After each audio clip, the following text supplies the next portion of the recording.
नमस्कार, आप देख रहे हैं विशेष और मैं हूं पुण्य प्रसून वाजपेयी। आधा हिंदुस्तान बाढ़ और बारिश की मार झेल रहा है, लेकिन इस बार की मूसलाधार बारिश ने स्मार्ट सिटी के सपनों पर मानो पानी फेर दिया। जिस गुड़गांव में बड़ी बड़ी कंपनियां हैं, जहां जमीन के रेट आसमान के भी पार चले जाते हैं, वहां एक बारिश ने ऐसा जाम लगाया कि मिलेनियम सिटी का समूचा सच कचरे और बद इंतजामी के रूप में ही सामने आ गया।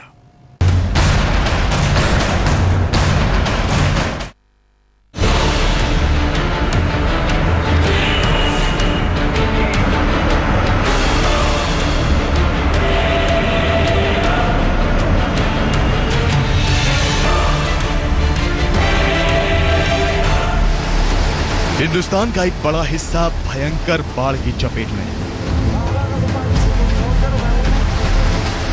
दिल्ली एनसीआर से लेकर मुंबई तक बारिश हुई, लेकिन थोड़ी बहुत बारिश ने ही दिल्ली और दिल्ली से सटे गुड़गांव को बेहाल कर दिया। कल हम 5 से 6 घंटे इस ट्रैफिक में फंसे रहे हैं।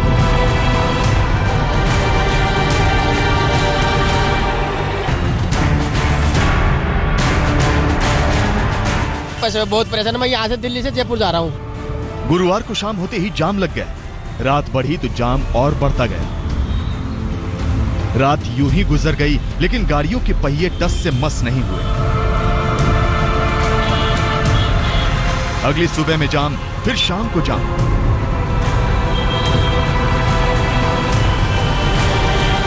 दिल्ली से सटे गुड़गांव की गिनती हिंदुस्तान के सबसे स्मार्ट शहरों में होती है, लेकिन एक बारिश में 20 घंटे तक जाम लग जाए तो लानत है ऐसी स्मार्ट सिटी पर। ये गुड़गांव गुरुवार की रात प्रशासनिक नाकामी की गर्त में डूबा दिखा। यहाँ के हीरो होंडा चौक पर पूरी रात करीब 600 वाहन जाम में फंसे रहे। कार, बस और ट्रक में सैकड़ों लोगों की रातें बिना खाना पानी के गाली होती रही।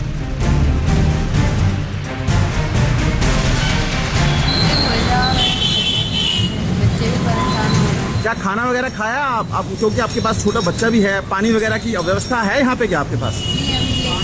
हम दिल्ली से जयपुर जा रहे हैं। अच्छा, कितनी देर हो गई आपको जाम में फंसे हुए? तकरीबन 6 बजे पौने 6। दिल्ली गुड़गांव में ऐसी बारिश तो नहीं हुई जैसा देश के दूसरे हिस्सों में। फिर भी गुड़गांव में हालात इतने बिगड़े तो इसका जिम्मेदार गुड़गांव प्रशासन की अदूरदर्शिता थी, जिसे ऐसे संकट से निपटने की तैयारी पहले नहीं सूझी। बीच सड़क पर मचे इस हाहाकार का ठीकरा प्रशासन ने नाला टूटने जैसी मामूली वजह पर फोड़ दिया। जो पानी अधिक आता है जी, वो एक जो पहाड़ों से बादशाहपुर नाले की मार्फत आता है, वो पानी हीरो होंडा चौक पे, क्योंकि वहां पर जो ड्रेन है उसकी क्षमता इतनी नहीं है, उसकी वजह से होता है। बाकी जो दिल्ली की तरफ से ट्रैफिक आता है वो तो सामान्य है, जो डेली जितना आता है। जो स्टॉर्म वाटर फ्लडिंग की जो रिस्पॉन्सिबिलिटी है दूसरे डिपार्टमेंट्स की है, तो आप उनसे ये सवाल पूछेंगे तो बेहतर है। नेशनल हाईवे 8 के ऊपर इतना ट्रैफिक है, इतनी बड़ी बड़ी गाड़ियां आती हैं जो आप देख सकते हैं इस समय चल रही हैं। इसको कहीं से भी डाइवर्ट कर पाना बहुत आसान नहीं है। और तो और मुख्यमंत्री मनोहर लाल खट्टर से लेकर बीजेपी के छोटे बड़े सभी नेता यहाँ तक कहने लगे कि 20 घंटे तो जाम लगा ही नहीं, लेकिन जानकार कहते हैं कि कोई इंतजाम किया ही नहीं गया। कोऑर्डिनेशन नहीं है, इंटीग्रेशन नहीं है। जैसा जो थ्रू ट्रैफिक के लिए क्या रोडवेज होना है, जो कॉलोनी ट्रैफिक और थ्रू ट्रैफिक के लिए क्या सेग्रीगेशंस होने हैं, ये कोई उन्होंने नहीं किया। जो एजेंसी हुडा, जो हरियाणा अर्बन डेवलपमेंट एजेंसी है, जो रिस्पॉन्सिबल है, उन्होंने कोई कोऑर्डिनेट नहीं किया। लेकिन जाम का ये खतरा सिर्फ गुड़गांव तक सीमित नहीं रहा। शुक्रवार की शाम होते होते दिल्ली से नोएडा में भी कई जगहों पर भयंकर जाम लग गया। ये बताता है कि चाहे दिल्ली हो या गुड़गांव या कोई भी देश का मेट्रोपॉलिटन शहर, बारिश की मार और जाम से बचने का रास्ता किसी ने नहीं बनाया। दिल्ली से दूर बेंगलोर में भी बारिश ने शहर की व्यवस्था की पोल खोल कर रखी। गुड़गांव में अंकित यादव के साथ संजय शर्मा, दिल्ली आज तक। जब यहां ये हाल तो वहां क्या हाल। जी, हम जिक्र कर रहे हैं बिहार का। कोसी नदी को बिहार का शोक कहते हैं। उस कोसी ने बिहार को वाकई शोक में डुबो दिया। नेपाल से आता सैलाब और आसमान से बरसती आफत की मूसलाधार बूंदों ने बिहार का बुरा हाल कर रखा है।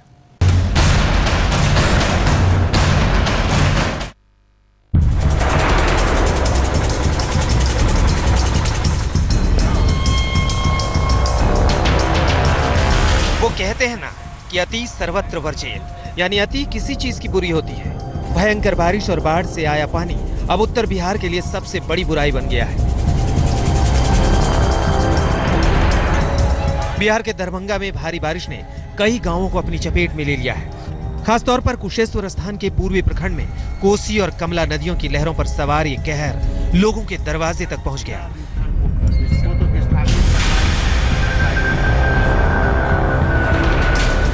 इलाके में हाहाकार मचा तो प्रशासन ने नाव के जरिए लोगों को सुरक्षित स्थानों पर पहुंचाया। पानी के बढ़ते दबाव से कई जगह बांध टूटने का खतरा भी बढ़ गया है। नाव पर्याप्त संख्या में भी 27 नाव टोटल चल रही है और नाव की डिमांड है, उसको हम लोग तुरंत आज ही कराएंगे। और कुछ लोग जो बांध पर आए हैं उनके लिए राहत सामग्री जो है अभी तुरंत वितरित होगा उसका। और एक मेडिकल टीम हम लोग यहाँ बांध पर ही जो विद्यालय है उसमें रख रहे हैं। कटिहार में भी 8 प्रखंडों में बाढ़ विकराल रूप ले चुकी है। महानंदा, कोसी और गंगा की लहरों में 60 पंचायतें बाढ़ से पूरी तरह से घिर चुकी हैं। हजारों घर पानी में डूब चुके हैं।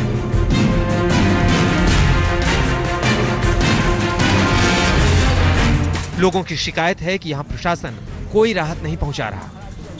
लोग अपने साधनों से ही सुरक्षित ठिकाना तलाश रहे हैं। ऐसे में अपनी जान बचाने के लिए कुछ लोगों ने कदवा प्रखंड के मुख्य बांध कचौड़ा झावा को खुद ही काट दिया और बाढ़ की नई आफत को दावत दे दी।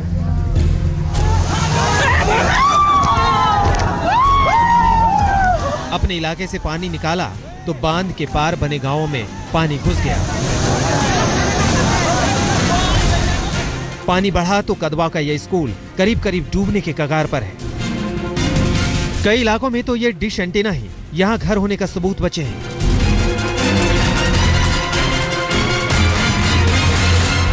मुजफ्फरपुर में बागमती नदी उफान पर है, जिसने दर्जनों गांवों को अपनी चपेट में ले रखा है। यहां वाल्मीकि बैराज से 3,70,000 क्यूसेक पानी छोड़ा जाने वाला है, जिसे देखते हुए प्रशासन ने हाई अलर्ट जारी कर दिया है।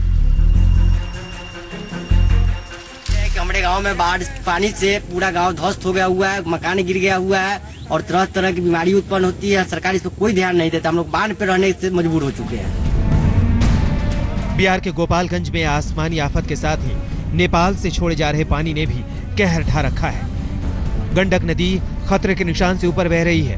मंगलवार को गंडक नदी में नेपाल से 3.5 लाख क्यूसेक पानी छोड़ा गया, जिससे 6 ब्लॉक के दर्जनों गांव जलमग्न हो गए हैं। करीब 1 लाख लोग बाढ़ से प्रभावित हुए हैं।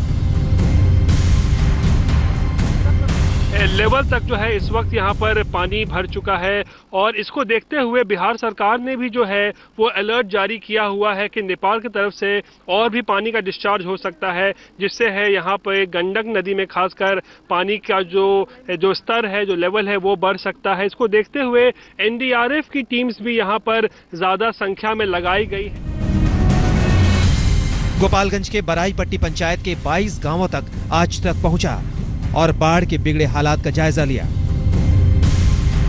छोड़ के तो आधे बंदे चले गए हैं, 1-2 फिलहाल में अपने फैमिली के साथ यहाँ से लोग रह रहे हैं। तो कैसे रह रहे हैं? घर में तो पानी घुस चुका है। पानी से, लेकिन क्या करें, इसी माहौल में तो रहना पड़ रहा है। बहुत दिक्कत हो रहा है। दिक्कत का हर चीज के लिए मुश्किल पड़ रहा है यहाँ। सरकारी मदद कोई मिली अभी तो कल 3 रोज के बीच में आज ही राहत का कुछ जो मिला है खाने पीने का, जो आज ही मिला। आज के इसके बाद पता नहीं फिर मिलेगा कि नहीं मिलेगा।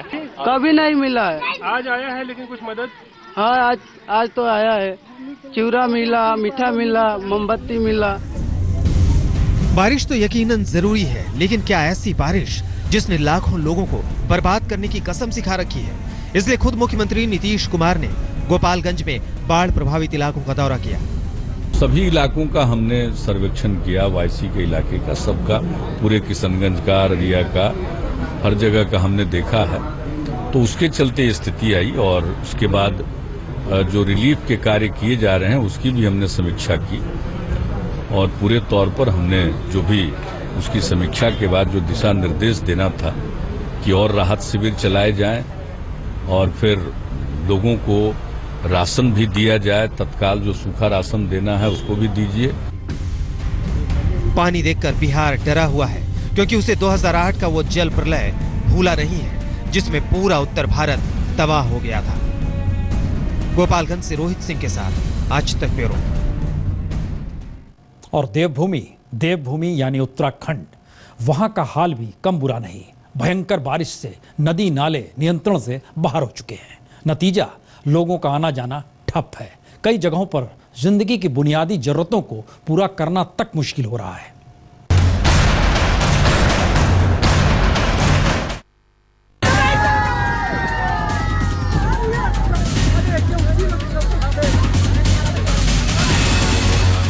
मूसलाधार बारिश में डूबे शहर, सैलाब के समंदर में डूबे घरबार, बूंद बूंद बरसती आफत। आसमानी आफत ने उत्तराखंड में भी जिंदगी की दुश्वारियां बढ़ा दी। पहाड़ी इलाकों में जहां जिंदगी पहले से ही मुश्किल होती है, वहां मूसलाधार बारिश ने हालात और खराब कर दिए हैं। ये तस्वीरें उत्तरकाशी के 80 गंगा घाट की हैं, जहां बाढ़ से उफनती नदी को पार करने के लिए इसी तरह जान की बाजी लगानी पड़ रही है।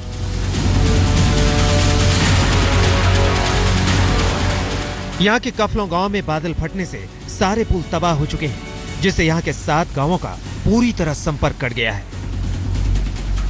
पूरे उत्तराखंड में जीवन देने वाला पानी इसी तरह लोगों की जिंदगी के लिए खतरा बन गया है। उत्तराखंड में लहरों का कहर, मौत का सैलाब नजर आने लगा है।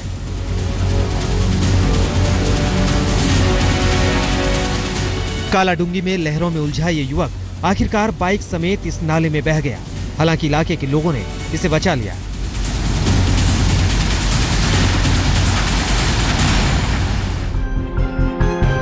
उत्तर प्रदेश के सीतापुर में तो जहां तक नजर जाती है सिर्फ पानी ही पानी नजर आता है।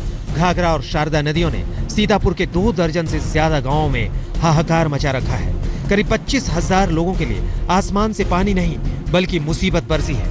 नदियों के गुस्से में गांव के गांव उजड़ गए। गांव में हम खड़े हुए हैं, ये गोलूकोड़ गांव है। यहाँ के 7-8 मजरे प्रभावित हैं, जिसमें अभी लोनियन पूर्वा पे कटान हुआ है। करीबन 12-14 घर यहाँ पे कटे हैं। इसी तरीके से कोनी इसका एक पुरवा है जो कि चारों ओर से पानी से घिरा है। वहाँ पे भी बताया जा रहा है कि 10-15 परिवार उनके भी घर क्षतिग्रस्त है। तो यहाँ पे हमने स्वास्थ्य की टीमें और राशन की व्यवस्था और पशु चिकित्सा अधिकारी, DPRO साहब, सब सारी टीम हम लोगों ने रवाना की है। हम और कप्तान साहब स्वयं भी अन्य मजरों के भ्रमण पे हैं।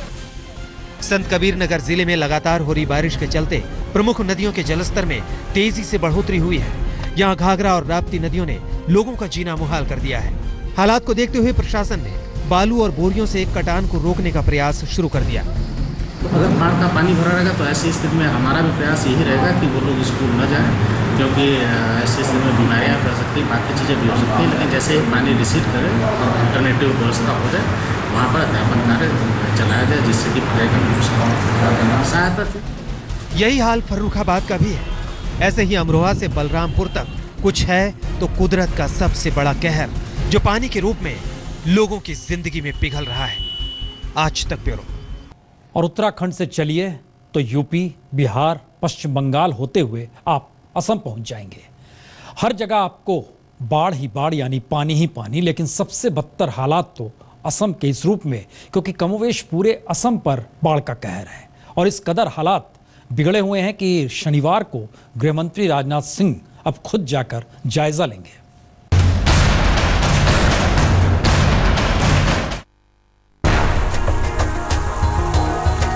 असम का हाल कितना बुरा है आप इन तस्वीरों को देखकर समझ सकते हैं। ऐसा लगता है मानो पूरा असम ही ब्रह्मपुत्र नदी का विस्तार हो गया। आलम यह है कि असम में 22 जिले बाढ़ की चपेट में हैं। इससे करीब 17 लाख लोगों की जिंदगी पानी की धार पर फंसी हुई है। आलम यह है कि कईयों के रात दिन नावों में ही गुजर रहे हैं।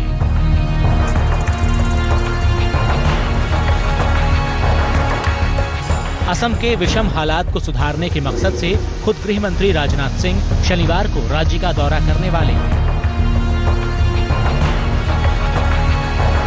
असम में बाढ़ का हाल ये है कि इंसान के साथ साथ जानवरों की जिंदगी भी जल प्रहार झेल रही है। आज तक ब्यूरो। तो इंफ्रास्ट्रक्चर नहीं बनाइएगा, मानव संसाधन के विकास से नहीं जुड़िएगा तो फिर तमाम आफत जिंदगी जाम कर देगी।